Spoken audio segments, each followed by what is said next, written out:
queria que você falasse sobre a importância dessa vitória, né, no estádio com mais de 51 mil pessoas, né, o Santos teve muita dificuldade, como era de se imaginar, né, mas voltou a vencer. Queria que você falasse do jogo e, se você me permite uma segunda, o Juliano, que foi para todos uma surpresa negativa, né, foi algo que ele veio para São Paulo e no vestiário acabou se decidindo que ele não iria nem ficar no banco de reserva. Queria que você explicasse o que aconteceu, se ele sentiu alguma lesão, fez algum teste no vestiário, por que que nem no banco ele conseguiu ficar depois de uma semana que havia essa expectativa pela volta dele. Boa tarde, obrigado. Não foi decidido hoje, tá? Ele quis vir com o grupo, ficar junto, participar dessa festa bonita, sentir esse calor do torcedor santista, dessa bela festa. Ele participou muito dos treinos essa semana e está faltando um pouco mais de confiança. Estamos num momento que a gente não precisa correr riscos, né? Então, um cara com uma cabeça muito boa e que veio conversar com a gente achou melhor segurar um pouquinho mais, mas está num processo bem final, já indo para campo e participando bastante. Sobre a vitória, 30 pontos disputados, fazendo 22, voltando para uma liderança provisória, sabendo que o Palmeiras tem um jogo a menos e esse sim pode nos passar, se igualando esses jogos ele confirmar a vitória. Contra uma equipe que está com um trabalho já há muito tempo com o Márcio deve ter 3 anos ou mais lá no São Bernardo, um cara que eu acompanhei muito lá na base do Corinthians, fez também um trabalho muito bom, revelou bastante jogadores lá para o Corinthians. Veio a questão do calor e aí vem as surpresas do jogo, né? Na hora que eu faço a substituição, a última parada na sequência, o João sente cãibra forte, o João Schmidt, e ali a gente ficou meio travado. Daqui um pouquinho vamos ficar por esse um ponto ou vamos arriscar um pouco mais, porque Joaquim também vi colocar a mão na perna ali e era um momento muito perigoso, com um time muito bem montado, muito bem armado. Mas muito feliz, né? Falar dessa festa, que coisa linda, né? Que coisa linda. Eu, particularmente, não me lembro quando foi o último jogo que eu trabalhei com mais de 50 mil pessoas, né? E o Santos trazendo esse jogo para São Paulo, a torcida comprando a ideia, caravanas do interior se movimentando para vir, uma luta e uma briga para comprar ingressos. Que festa bonita, cara. Que eu, como profissional, assim, é emocionante estar participando desses momentos depois desses últimos anos tão ruins que o Santos teve.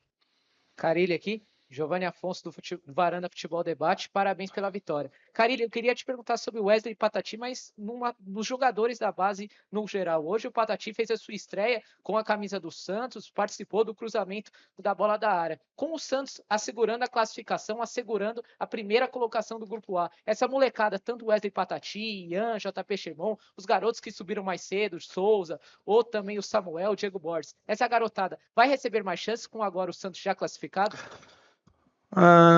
Vai depender muito das oportunidades e do momento. Nós estamos classificados, mas almejamos ainda estar em primeiro no geral, né? É claro que a gente tem que ir fazendo experiências e esse momento é um momento para isso, mas com muita cautela.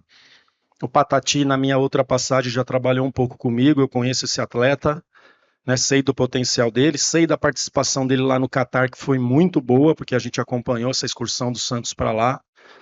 Né, e hoje não tinha ideia de trazer ele para o jogo, de última hora ali a gente acabou trazendo ele para o jogo, né, não sente, já sabe o que é o Santos, criado dentro do Santos, e esses outros jogadores estão treinando muito, muito bem, né, o Ian e o lateral direito, Sherman, começou essa semana com a gente, vamos dar um suporte melhor para que eles possam entender, para que ali na frente eles também possam ter oportunidades.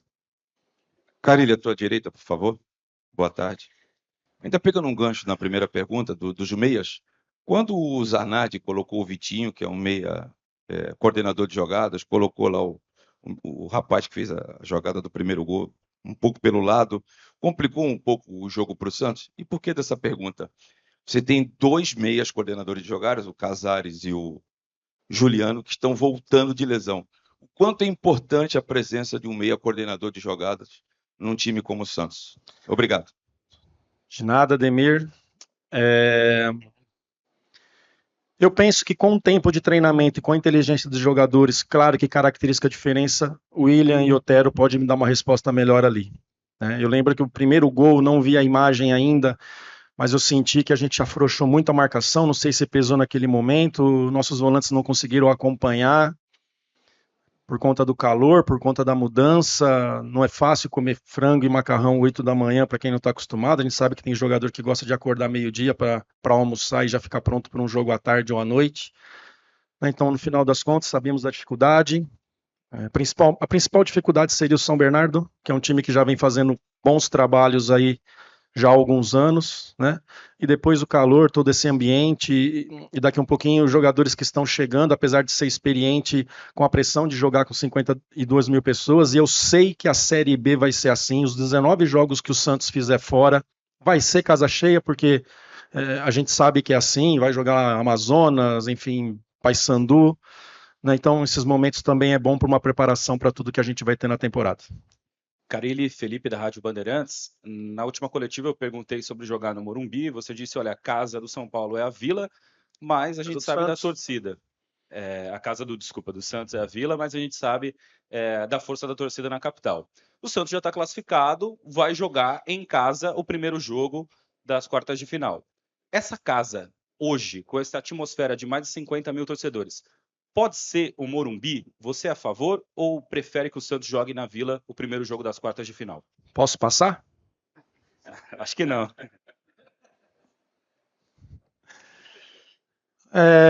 Eu penso que em alguns momentos pode acontecer isso. Eu penso, tá? Acho que aqui facilita para muita gente, falando principalmente do interior, de pessoas que vieram de outros estados, que nós estamos sabendo que vieram para esse jogo, isso pode acontecer. Não sei se num momento tão decisivo de Paulista. Aí é entender direito com a diretoria ali, se daqui um pouquinho resolver trazer para cá, não vejo problema nenhum, mesmo sabendo da força lá, mas essa atmosfera aqui hoje foi muito legal. Mas nós sabemos da nossa força que temos em casa e o que a diretoria ali acatar, o que a gente discutir, achar que é melhor, pode acontecer sim. No Paulista não acredito, mas daqui um pouquinho na Série B pode acontecer. Fábio, Rafael Jacobucci da Rádio Craque Neto, boa tarde. Até em cima disso, né, questão de Vila, Morumbi ou outro estádio, em que aspecto técnico que a Vila dá para o Santos que os outros estádios não dão, para te colocar uma interrogação para definir em qual estádio o Santos pode ter uma sequência nesta temporada? Olha, eu sei que eu tenho alguns jovens, mas o time é muito experiente, né? Hoje, eu agradecer o São Paulo aí que fez de tudo para dar uma condição legal para nós, molhar o campo antes e no intervalo, mas com 5 minutos isso acabou, né? Seca e aí o jogo fica lento, a bola não corre como tem que correr, como os estádios de hoje estão preparados para isso. Mas o time é experiente para jogar em qualquer campo e suportar. E se eu tivesse um time mais jovem, que foi a passagem de 21, onde não podia contratar, talvez eu teria mais cuidado. Mas hoje eu sei da força da Vila, sei o quanto é forte lá dentro, né, de ter trabalhado já ali, de ter ido muitas vezes contra. Mas é um time experiente que a gente pode jogar em qualquer lugar e dar a mesma resposta. Carille aqui, boa tarde, Iago do GE. Carille, o Santos está classificado, já garantiu o mando de campo na Vila no mata-mata e você tem 2 jogos aí para fechar a fase de grupos. Você tem algum receio de que a concentração do seu time para esses 2 jogos caia, já que não tem mais a pressão de estar classificado, você não vai ter um clássico, você não tem um grande desafio, por assim se dizer? Só te agradecer, foi muito legal o bate-papo lá no CT, viu? Foi legal mesmo, entrevista muito legal. Não, cara, nós temos ambições. Mas quanto mais a gente estiver lá em cima, mais a gente pode trazer as decisões para nossa casa. Hoje, matematicamente, só o Palmeiras está na nossa frente, né, na questão de se eles fizerem o jogo dele, a gente fica em segundo. Então a gente tem ambição e vamos entrar muito sério nessas 2 partidas aí para chegar com o mais ponto possível para trazer as quartas, trazer a semi, quem sabe trazer a final para nossa casa. Boa tarde, Carille. Rodrigo Ferreira, da Rádio Dimensão Esportiva. O William Bigode, ele é um jogador muito renomado no futebol brasileiro, né? E eu queria que você falasse um pouquinho da entrada dele na partida, né? De ter feito o gol da vitória. E também quão importante ele é para esse grupo do Santos, né? Para tentar subir de novo para a Série A. Conheço o William desde 2011.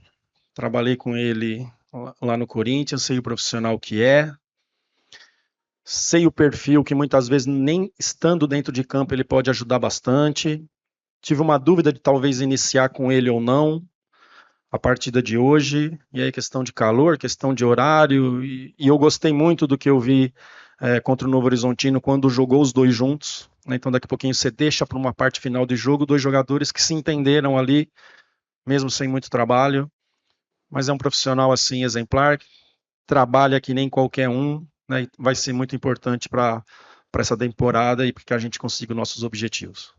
Fabio, tudo bem? Guilherme Nápoles da Jovem Pan.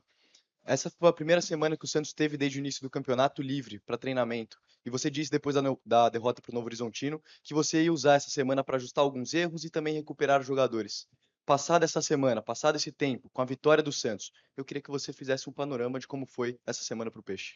A semana foi muito legal, muito controlada, junto com a fisiologia, com a preparação física, para que a gente não errasse, porque muitas vezes um jogo 11 horas no domingo, você quer treinar 11 horas durante a semana e o desgaste acaba batendo, então a gente não treinou nem um dia às 11 horas, continuamos com o nosso trabalho de programação.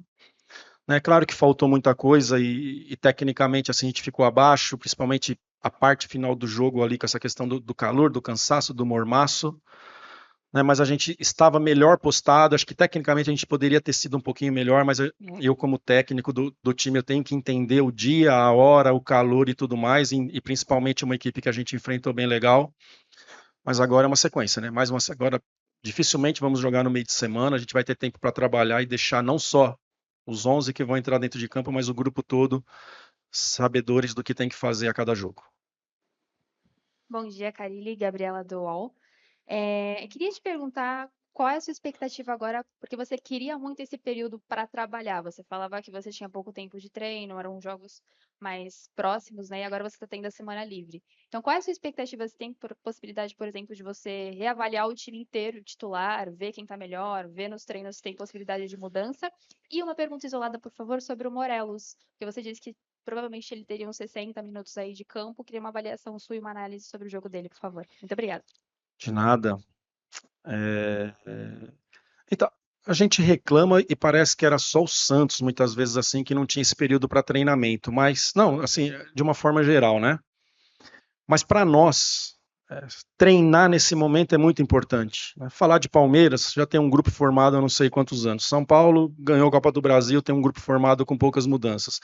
Dos maiores aí, Corinthians e Santos são os que mexeram bastante e aí precisa de trabalho. Você pega o Red Bull, já tem uma ideia, já fez um ótimo brasileiro ali, São Bernardo, Mirassol, Novo Horizontino, que por um ponto não subiram para a Série A. Então, para esses times, é claro que o trabalho é importante, mas não é tão importante quanto para nós e para o Corinthians, por exemplo.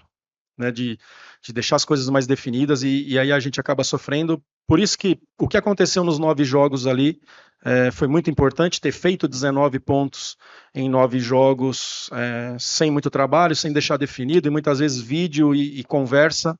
Né, isso me deixou muito feliz, acima do esperado, e agora a gente tem tempo para deixar mais organizado, para que a gente agrida mais o adversário, para que a gente sofra menos, para que a gente deixe a equipe mais equilibrada. Morelos, eu já falei isso em outras vezes, conheço esse jogador há muito tempo, acredito muito no potencial dele, não só dele, mas de todos os jogadores que estão aqui. É um cara de área, é um cara que tem algumas movimentações interessantes e com o tempo o grupo pode entender isso melhor e fazer com que ele participe em melhor condições de finalizar mais, de incomodar mais o adversário. Carille, sua esquerda, boa tarde, parabéns pela vitória, pela liderança. A minha pergunta é a seguinte, no segundo tempo você fez a substituição do Pedrinho, o Pedrinho foi bem no primeiro tempo, correu, deu uma fumaça ali no time de São Bernardo, e você morreu com uma substituição sem fazer e deixou o Guilherme em campo. Na tua avaliação, o Guilherme não estava cansado, você queria um pouquinho mais de tempo com ele, você avaliava que não tinha uma outra opção para poder substituí-lo ali no segundo tempo? E só para complementar, já passou da hora de parar com jogos às 11 da manhã, no meio do verão, porque isso prejudica muito o espetáculo, tanto para a torcida até para os jogadores que sofrem bastante, né? Nós tínhamos um jogo para fazer aqui no Morumbi, um acordo que tinha entre clubes, e a gente sabe que tem São Paulo, Palmeiras e Corinthians aqui, que depende de horário, depende de polícia. Tem outro jogo grande aqui em São Paulo hoje? Tem, né? Acho que é Corinthians, aí tem problema de torcida, encontrar em metrô e pela cidade aí, né? Então acho que foi bem pensado. É claro que não é o ideal, a gente sabe que a temperatura, hoje era o dia que a gente torcia para chover um pouquinho, né? Aquela chuvisqueiro, pelo menos. A outra mesmo, desculpa. Então, ali a gente pensa o quê? Nos trabalhos de bola parada, a gente tem um time que que é muito forte no jogo aéreo, e o Guilherme é esse cara que participa das jogadas de bola parada. A entrada do Wesley, ele é um pouquinho mais pensador do que o Pedrinho, e o jogo não estava para ficar arrastando bola. Muitas vezes o Pedrinho chegou até no primeiro tempo com mais um jogador contra 5 deles, era hora de pisar e valorizar mais a bola, é características diferentes. Então, na verdade, ali a gente optou em ter um cara que pisa mais na bola, que triangula mais, do que aquele cara que é só de velocidade, e o Guilherme mais por isso mesmo, um cara mais decisivo, um cara que tem as jogadas de bola parada com ele, ainda mais que eu tirei o Otero, que seria o outro ali, né? E por isso foi essa decisão. Última pergunta. Carille, boa tarde, parabéns pela vitória. Vinícius Figo, do Baixada Esporte. Carille, ainda falando do meio de campo do Santos, o Santos tem uma dupla de volantes muito bem entrosada, até pelo pouco tempo de jogo, que é o Pituca e o João Schmidt. Só que esse meia de criação, o camisa 10, vamos dizer assim, tá faltando ainda mais com a ausência do Juliano e do Casares. Hoje, no segundo tempo, o São Bernardo preencheu o meio e o Santos colocou o Bigode, que acabou fazendo quase uma dupla de atacantes com o Furt, jogando quase num 4-2-4. Qual que era a ideia de jogar com o meio campo um pouco mais aberto para os volantes distribuírem o jogo, ou o Bigode voltando? Porque acabou dando muita bola para o São Bernardo no meio de campo. A gente não conseguiu pressionar os zagueiros dele, essa era a ideia de ter os dois ali quando tivesse sem bola, e com bola era para o William rodar um pouquinho, né? A gente até pensou em iniciar assim a partida com o William ali, que eu acho que é o que tem mais características para fazer o papel ali, jogar perto de 9. Claro que não sendo um meio armador, mas sendo um meio atacante, mas a partir do momento que a gente coloca 2 jogadores assim, o jogo tem que ser pelos lados. A gente sabe do jogo aéreo do Furk, da participação que o William tem. Entrou mais um dentro da área, que agora eu não lembro quem é. Pode ser o Guilherme. Então o jogo passa a ser pelos lados, né? Então já abriu o Patati aqui, o Guilherme lá, e o menino achou um bom cruzamento e a gente saiu vencedor com isso, mas característica de meia são os dois. Né? Os outros ali eu sei que pode dar uma resposta, mas com características diferentes. Qual?